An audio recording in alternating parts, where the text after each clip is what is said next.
안녕하세요.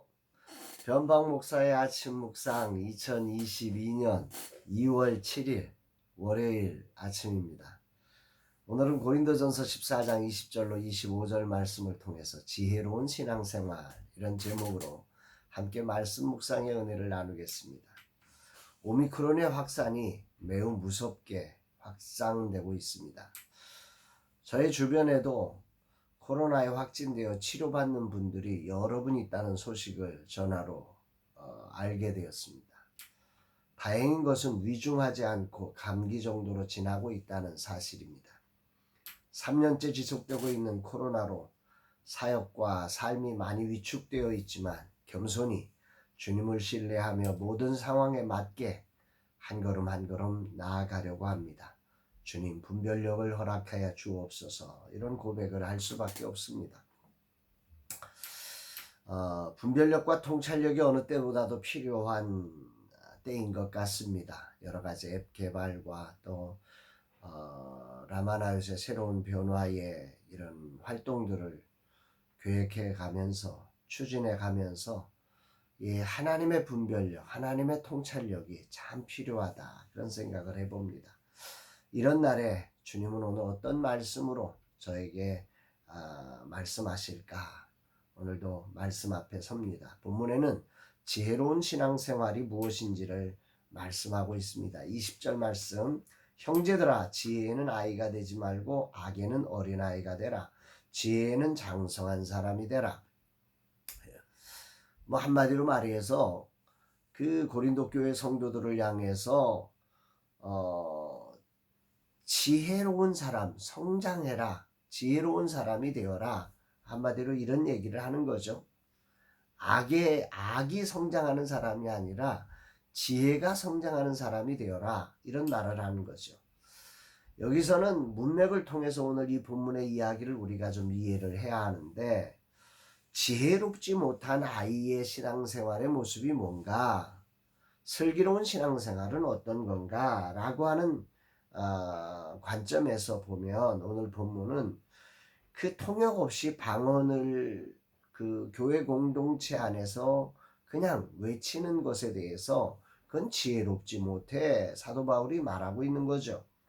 그것은 하나님에게서 받은 은사를 하나의 호기심과 자랑거리로 구경시키는 일밖에는 되지 않는다.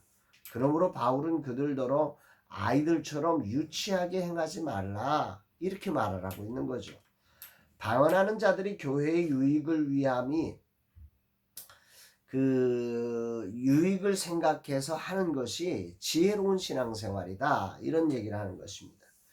그렇게 행함이 장성한 사람다운 모습이라고 바울은 말하고 있습니다. 그러면서 방언과 예언을 이렇게 구별해 주죠. 22절에 보니까 그러므로 방언은 믿는 자들을 위하지 아니하고 믿지 아니하는 자들을 위하는 표적이나 예언은 믿지 아니하는 자들을 위하지 않고 믿는 자들을 위함이니라. 이 번역이 조금 난해하게 되어 있습니다. 무슨 말인지 잘 이해가 되지 않는데 메시지 성경의 번역으로 다시금 살펴보면 이 번역이 좀 이해가 쉽습니다. 그러니 아무도 알아듣지 못하는 방언으로 말하는 것이 무슨 소용이 있겠습니까? 그것은 믿는 사람에게도 도움이 되지 않고 믿지 않는 사람들에게는 구경거리를 제공하여 그저 멍하니 바라보게 할 뿐입니다. 그러나 알아듣기 쉬운 말로 진리를 말하면 믿는 이들의 마음에 곧바로 다가갈 뿐 아니라 믿지 않는 이들에게도 거슬리지 않습니다.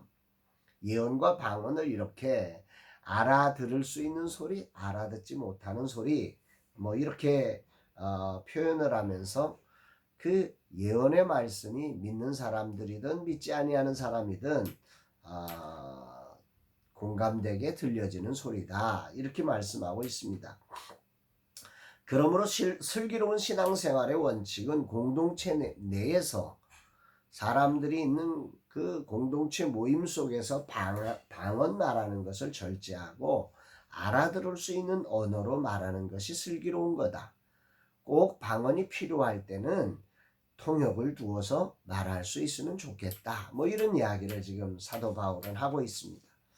은사는 하나님이 주신 선물입니다. 그러므로 모든 것이 소중한 은사인 거죠. 방언의 은사는 너무 소중한 개인의 신앙을 하나님과의 깊은 영적인 그 충전을 받는 소중한 은사입니다. 그러나 그 은사가 가진 기능에 따라서 지혜롭게 사용되어야 한다는 말입니다. 특히 공동체 속에서는 모두가 알아들을 수 있는 말로 전달하는 것이 지혜로운 신앙생활이라고 바울은 전하고 있습니다. 오늘 그럼 주님은 이 말씀을 통해서 무엇을 저에게 전달하고 있을까? 저에게 주신 은사를 가지고 섬김을 실천하면서 지혜롭게 장성한 자의 모습으로 신앙생활을 하는 것은 어떤 의미인가 생각해 보면 사람들에게 알아들을 수 있는 언어로 말해주라는 거죠. 우리의 은사, 우리의 섬김, 우리의 모든 사역이 상대방들이 세상이 알아들을 수 있는 몸짓과 언어와 표정으로 전달되어야 한다고 하는 것입니다. 어떻게 하는 것이 모두가 들을 수 있는, 알아들을 수 있는 언어로 표현되는 것일까? 깊이 묵상해 보게 됩니다. 오늘 교회의 언어가 세상이 들을 수 없는 언어가 되어 간다고 하는 소리를 종종 듣습니다. 교회가 세상과 단절되면서 신학적이고 교리적인 언어들이 세상이 들을 수 없는 방언처럼 되어버렸다고 합니다. 저도 평생을 교회 안에서 살아왔으니 세상의 언어와 엄청난 단절이 있을 것입니다. 말 한마디를 세상이 알아들을 수 있는 언어로 표현해 가는 일이 장성한 자의 모습이라는 바울의 말씀을 가슴 깊이 새기게 됩니다. 사람들에게 들려지도록 알아듣도록 전달하는 일이 매우 중요한 만큼 쉽지 않은 과정이라 오늘 당장 어떤 완전한 변화를 만들 수는 없습니다. 다만 나 중심적인 언어가 아니라 상대방을 고려한 언어 생활을 통해 진정한 사랑으로 전달하는 노력을 시작해야겠다라는 생각을 해보게 됩니다. 특히 믿지 않는 세상 사람들의 귀에 알아들을 수 있는 언어로 전달하기 위해 저들이 사용하는 언어들에 대해서 관심을 더욱더 가져야 되겠다. 세상 사람들이 관심하는 부분들에 대해서 우리가 관심을 갖지 않으면 결국 저들과 단절된 언어로 말할 수밖에 없다는 사실을 좀 심각하게 마음으로 듣게 됩니다. 주님, 이 종이 세상을 구원하기 위해 부름을 받았으니 세상을 사랑하고 이해하며 소통하는 종이 되게 하옵소서. 먼저 저들의 소리를 알아들을 수 있는 종이 되게 하시고 또한 알아들을 수 있는 언어로 복음을 전할 수 있게 하옵소서. 이런 고백을 오늘은 하나님 앞에 올려드리게 됩니다.